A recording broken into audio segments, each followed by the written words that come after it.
My girlfriend hid an AirTag in my car just to track where I was going. And now, even though she's apologized and removed it from my car, I still feel this tension between the two of us, and I seriously just don't know what to do. Here's what's going on. Okay, for a bit of context, we've been together for like 3 years, and we live together with marriage on the cards, and we've had zero trust issues on my side. She can literally go anywhere and is completely fine with me. Well, long story short, I went on a 2-day work trip and I parked my car at home. But once I got back, I kept hearing beeping inside the car every time I started driving. And I honestly thought nothing of it until I finally put the pieces together. Later that day, my iPhone told me that an AirTag was traveling with me and showed me the map locations, which is also exactly the same as where I'd just been driving. Now, my car is also a company car, so I started to think that it was maybe something to do with work, but I immediately realized that I would have been told this as I'm in a manager's position. So I literally stripped the car completely to try and find it, but of course I had no luck. The same day, I went home and I confronted my girlfriend, and I could tell straight away that she absolutely did it. I asked her to remove it, and she became very defensive and told me no, saying that I either need to take it out myself or find it. And my God, I was so upset that I left it in there and I just carried on with my day. The following day, I asked her to remove it again, and I followed her to the car. And this is where I discovered it was taped underneath the passenger seat. I then asked her for her reasons for doing it, and I was told that she wants to know exactly where I am. For context, we had an argument a couple of weeks ago, and she ignored me for 2 days. And I mean completely ignored me, as if I didn't even exist. The next day, I felt like I didn't want to go home. So I went to the driving range, I went to the sauna, and I got home at around like 10:30 at night. Well, she then immediately confronted me and asked where I was and what I was doing. But I told her the truth, and I asked her why she didn't message me. And this is where she said, well, I didn't want to ask. You need to tell me everywhere that you're going from here on out. But it's like before, if she would ask me where I am, I would just tell her. Like, I've got nothing to hide. I'm boring, I work too much, and I play golf. So yeah, how would you feel about this? I eventually received an apology. The tracker has been removed, but she has been very distant ever since then. No hugs, no kisses. She barely even talks to me. What should I do? Okay, there is like an entirely different level of immaturity that's going on here that I would never be able to ignore. Like seriously, if you really want to know where I'm at, I guess the two of you could like agree to some application that does this, but covertly going in his work truck and being like, oh, I'm gonna hide an AirTag right here, and not realizing that, yeah, the phone's gonna alert him to the fact there's an AirTag in there is honestly stupid and just really paranoid for the wrong reasons. And I just can't stand stuff like that, dude. That's so inappropriate. It's also the lack of accountability here. It's like, yeah, you gave an apology out, but you're still acting really standoffish, as if I did something wrong. Like, the original poster didn't do anything. You're the one that hid an AirTag in their car because he didn't trust him, and that's like super toxic in my opinion. So yeah, this feels like a huge breach of trust, and it's honestly something I would not overlook. If you like Am I the Jerk and what we're doing over here, please check out Am I the Genius. It's going to be linked down below in the description. Just click and go ahead and subscribe to them. And also, if you have your own stories you want to submit, go to amithejerk.com/submit if you want to submit your own stories. We're reading them all the time and we're picking out the best ones, so trust me, we would love to hear what you have to say.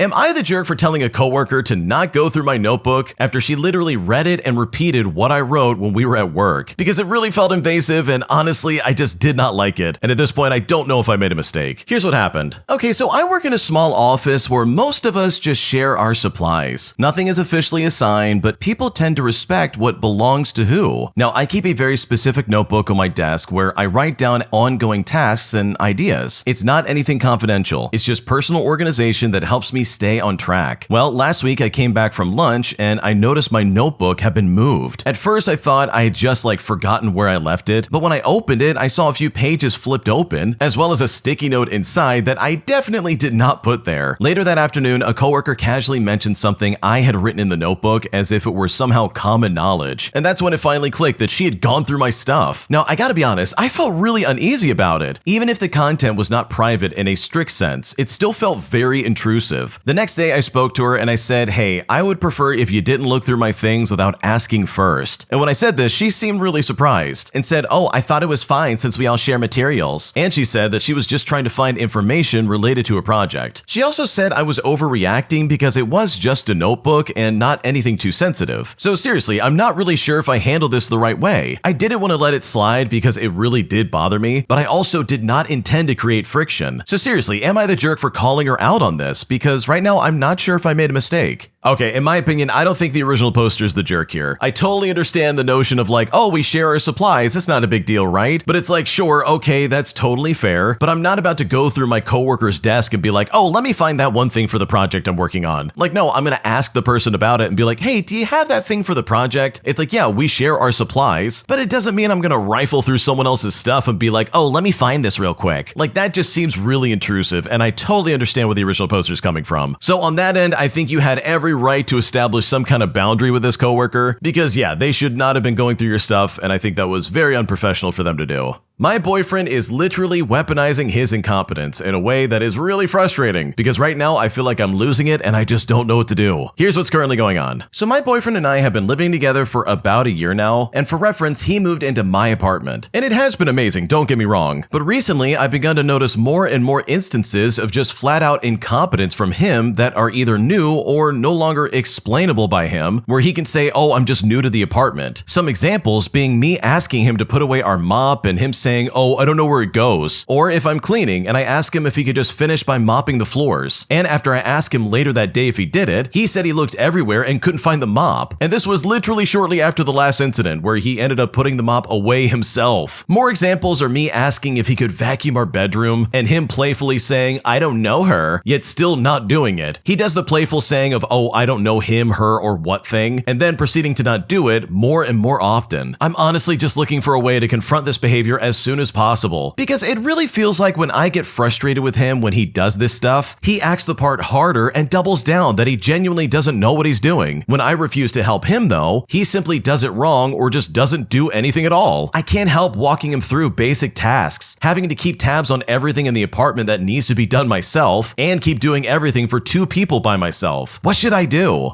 Dude, this guy needs to have a come to Jesus moment. There's no excuse for this. If he's moving into your apartment and still acting like, I don't know where the mop goes, I don't know how to do it, I don't know how to do any of this, it's like, dude, listen to me right now. You can either mop the floor or you can live outside, because I'm gonna go crazy. This guy doesn't want to have a girlfriend where you like build a relationship and have a future together. He clearly still wants his mom to take care of him. It's like, dude, okay, it is not that hard to mop the floor. And it doesn't matter if you're doing it wrong or if you're like, oh, I don't know how to do it. Just mop the floor. Just get it done. It doesn't matter if you do it weird. Just do it. The same goes for him vacuuming the floor. Like, dude, you can't get it wrong. I promise. So yeah, this sounds incredibly annoying, and I would personally be very blunt with someone if they were not pulling their weight, which from the sounds of it, that perfectly describes your boyfriend. My friend recently made a mockery of my cleft lip, and so as a result, I decided to cancel my flight ticket that we had booked for a trip we were going to take together. And now she's freaking out, saying that I'm overreacting and taking things way too far. And at this point, I'm not sure if she's right, and I don't really know what to do. Here's what's going on. Okay, so one of my close friends shared a reel with me from Instagram, and the reel was basically showing a surgical process of cleft lip. And she then said, ha ha, look, I found your treatment. Now, I ignored the reel, and later in the evening, she mentioned it again, and I just simply told her it's not funny. She then said to me, oh, I'm sorry, I didn't know you were gonna take it so seriously. Now, for reference, she has previously made fun of my uneven nose and my teeth, for which I made a mistake of brushing it off just by laughing. But her saying that she found my treatment when I never asked for one was really hurtful. I told her this is a sensitive topic for me, and I don't want to go through another surgery in my life. I shared that I don't wish to surround myself with such people who tell their friends that their face needs fixing. She said that it's fine if I don't want to talk to her, and she didn't think that I would take it this seriously. Well, after giving it some thoughts, I decided to cancel my flight ticket for a trip we were planning, and we had only booked the ticket and nothing else. And when I did this, her tone changed completely, and she said that I have screwed her over. She said that I've costed her money, and instead of canceling my ticket, I should have just said something back to her. So honestly, should I have canceled my ticket? Like, did I make the right choice here, or am I kind of overreacting? Someone please help me out, because I'm not sure where to go with this.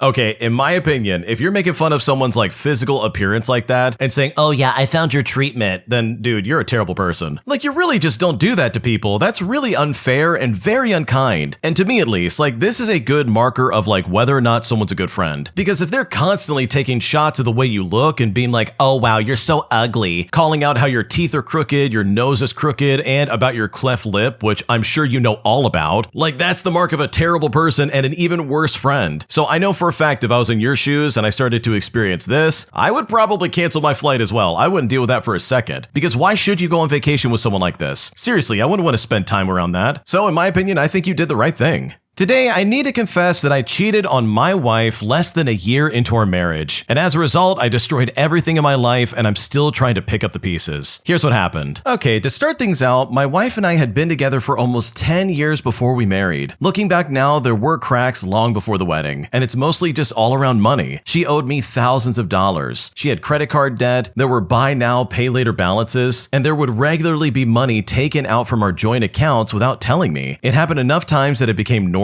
even though it constantly stressed me out. But I refused to buy a house until she was debt-free, and we set April as the date to clear everything. But despite that, she still spent heavily. She went on 3 trips abroad, in New York, Spain, and Boston, and during the Boston trip, I noticed large amounts missing from our joint account again. In December, we had an argument after she sold some games at a retail store that she had bought on finance because she was short on money. That moment stuck with me because it felt like proof that nothing was changing financially. There were other issues too. Long periods without intimacy, me doing most of the cooking and housework, and her struggling with anxiety and withdrawing into gaming and TV. I pushed for therapy and help, but it usually just caused arguments. I avoided conflict as much as possible. So instead of dealing with problems directly, I stayed quiet and just carried on. Around October, I realized I wasn't happy anymore. At the same time, something in me started changing. Outside of the relationship, I began feeling more confident. I started talking to people more easily and felt less reserved than I used to be. And for the first time in a long time, I felt like I was growing as a person, even though my marriage felt really stuck. Around then, I became friends with a colleague at work. We bonded over music, films, and TV shows. I found her attractive, but at first, I kept things friendly, and I spoke openly about my wife. And when I mentioned this colleague to my wife, she immediately didn't trust her, which made things really tense. Over time, I started talking to this colleague more and more. I stayed late after work just to talk to her. I found myself happier at work than at home, and I began questioning what I wanted from my life. But instead of having difficult conversations with my wife, I just avoided them. Eventually, the friendship crossed into an emotional affair, and then it became physical, and I basically cheated. By the time of my wife's birthday in December, she had already noticed my lack of interest. Now, we had not been physically intimate for about a month, and I still bought gifts and decorated the house, and I tried to act normal, but that night she confronted me. I admitted that I had been talking to someone at work, and eventually confessed to meeting her privately. I was kicked out of the flat that night, and the next day I asked for a divorce, and it's here that she emptied the joint account we had within minutes. Looking back even further, I think the wedding itself should have been a warning sign because it really felt like it was more for her and her family than for us. Some remarks were even made about my family and how they behaved, even though many of them left early due to health reasons. I even remember feeling uncomfortable that day, but just pushing the feeling aside. But now I'm living back with my parents, I'm rebuilding relationships with family members that I haven't spoken to in years, and yeah, I lost my wife, most of my friends, some family connections, and the home that we built together. Eventually, the colleague and I stepped back to just being friends. And there is still some mutual attraction, but things are slower now. I'm in therapy every week trying to understand how I let things get this far, how I avoided conflict, ignored problems, and ended up cheating instead of leaving when I should have. I know I'm the bad guy in this story. I don't blame anyone else for what I did. I carry guilt, shame, and loneliness every day because of it. The only small positive is that I've started doing things I never did before. I'm running, I'm golfing, I'm drawing and reading. I'm trying to rebuild myself from the ground up while living with the consequences of my own choices. Oh my god, dude, this is some heavy stuff. Holy crap. This is some pretty obvious proof that, yeah, you need to talk to your partner, dude. And it just sucks because, like, it doesn't excuse the way his wife was acting and pretty much all the terrible things she was doing. I mean, she was in debt, she really wasn't doing her part, and it seems like there was like a distance between the two of them. But holy crap, is it nothing compared to cheating? Like, are you kidding me? At that point, you might as well just get a divorce instead of being like, I'm gonna go behind your back and sleep with my colleague. Like, what a stupid decision. That is so dumb. So yeah, moral of the story is talk to your wife, don't cheat on her, because that's not gonna solve anything. And the way the original poster did this is seriously stupid. I don't care that he learned a lot about himself. He destroyed his life in the process, and I'm sure if he could take it all back, he probably would.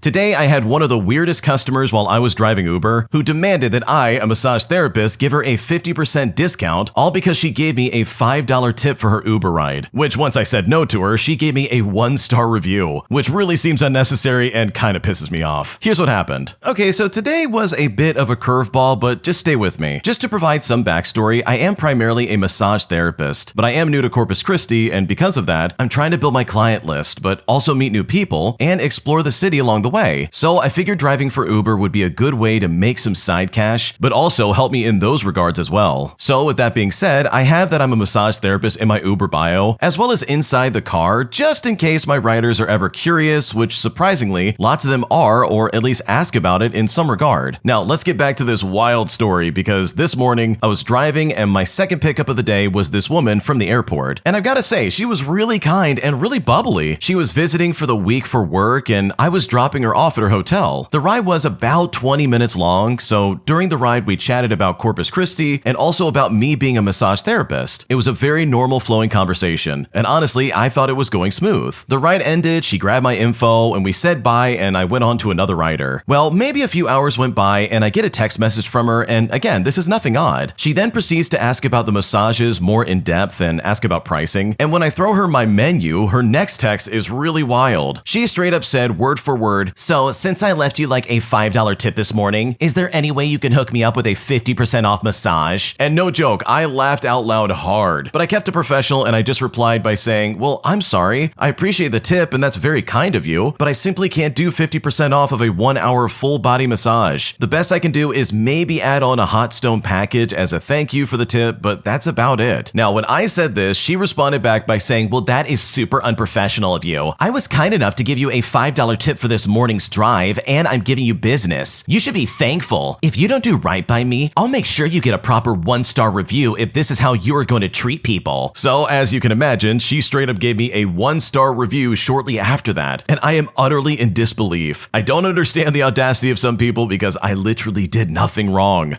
Dude, what is going on? This is so weird. Imagine having the audacity and the just sheer guts to be like, "Hey, I left you a $5 tip. Give me a half-off massage, otherwise I'm gonna give you a bad review." Like, my God, what a weird request, dude. Because while I don't know anything about massage therapy, like I've never gotten a massage myself, I can almost guarantee that $5 is not gonna make a dent in how much it's gonna cost to actually get that 1-hour massage. So for her to be like, "Oh yeah, this should like earn me a 50% off massage, you're gonna have to do that." Like, that is super entitled and very toxic, and the original poster didn't deserve that at all. My dad tried to force us to meet his new girlfriend right after my sister gave birth. And it's gotten to a point where he's tried this multiple times with different partners, and it's really getting frustrating. And we're now trying to figure out how to approach him about this because he is not the easiest person to talk to. Here's what's currently going on. Okay, for starters, my dad has a long-distance girlfriend. We've never met her and we don't know much about her, yet he still expected her to come to the hospital right after my sister gave birth to her third child. My sister said she only wanted close family there and didn't feel it was the right time to meet his girlfriend for the first time, but he simply couldn't understand that. Before the birth, my sister had very clearly, and more than once mind you, told him that she felt uncomfortable with his girlfriend coming along. It's a very vulnerable situation for her, and his girlfriend is still a stranger to us. When my sister had announced that she had given birth, his first response wasn't to ask how she was doing or how the birth went, but instead it was him asking when him and his girlfriend could come visit, despite her having already said no. I ended up messaging him and clearly restating her boundary, and I told him that she had already said no, and that he needed to respect that this moment is about her, the baby, and their immediate family. He replied briefly by saying, "Oh, I'll just pass on that," and I haven't heard from him since. This also isn't entirely new behavior, by the way. With his previous girlfriend, he asked if she could join a family trip abroad before we had even met her. When we said we would like to get to know her first, it became a bigger issue because apparently he had already promised her that she could come along. He ended up bringing her to Christmas Eve as the first time that we met her. Now, I truly don't think he means to hurt anyone. He is generally kind and very family-oriented, but he can be absent and lives a bit in his own bubble. Now, a few days have passed since the birth, and my sister and I have agreed that we need to talk to him about this. We talked about starting family therapy, but she wants to talk to him before he meets the baby, so we really just don't have much time. I tried having a calm conversation with him before the birth, but he just shuts down, he gives short answers, and he simply tried to end it. So seriously, how do I approach this conversation? How do I make it clear that crossing boundaries like this isn't okay without like shutting him down? Because I'm really not sure how to go about doing this. Dude, the way your dad's doing this is so weird. Like, seriously, I know you want everyone to meet your long-distance girlfriend, but holy crap, showing up at the hospital right after your daughter gave birth is not the right time. He's probably like desperate to find some kind of time, and it's like, dude, read the room. Your daughter literally gave birth. She is not gonna want to talk to anybody, especially a stranger. Like, dude, what's happening? And it sounds like the same thing happened with a vacation. It's like, dude, come on, we gotta get a grip here. So maybe this is a situation where your dad just doesn't know how to plan this stuff, and he's like, oh, come on, let's just get it over with. I want you you to meet my girlfriend. So maybe planning something specifically where it's like, hey, right now doesn't work, but let's plan for something in like, oh, I don't know, maybe a month or something like that, or 3 months from now, and we can all get together and have a weekend together and it'll be great. Like maybe if you divert it in a way where it's like, okay, we can't do it right now because this is a crazy time, what are you doing? But maybe if we schedule something, that will be more reasonable. Don't just show up with your girlfriend we've never met before, like this lady's a stranger. Of course the sister in this story doesn't want someone in there just staring at her being like, hi, I'm dating your dad. Like, nah, dude, get out of here, man, I don't want to see you. So yeah, that's kind of what I would do if I was in your shoes. I would try and schedule something because clearly having a conversation with him, whether you're calm about it or not, is just simply not working. My entitled boss is giving discounts to his friends, pricing them at a much lower rate for my goods and services, which as a result means that I get a lower paycheck. And even though I've discussed this so many times with my boss, he refuses to pay me exactly what I'm worth. So I decided to get some revenge by literally wasting as much money from this company as possible as my own form of payback for the way that they've been treating me. Here's what happened. Okay, for a bit of context, I work in a service industry, namely pest control, that pays me a percentage of what my customer pays as an extra paycheck on top of my normal hourly rate paychecks. For example, if I go to a customer whose bill is $100, I get $20. If I'm out sick that day and a coworker goes, they get it instead. Each month, the grand total is added up, a certain dollar value is removed for company baseline, and of what remains, I get 20%. And it is a bit more complex than this, but that's all that's really needed for the story. Now, my boss has a bad habit of giving discounts to friends of his, and it's usually below the company minimums that have been set for me and my coworkers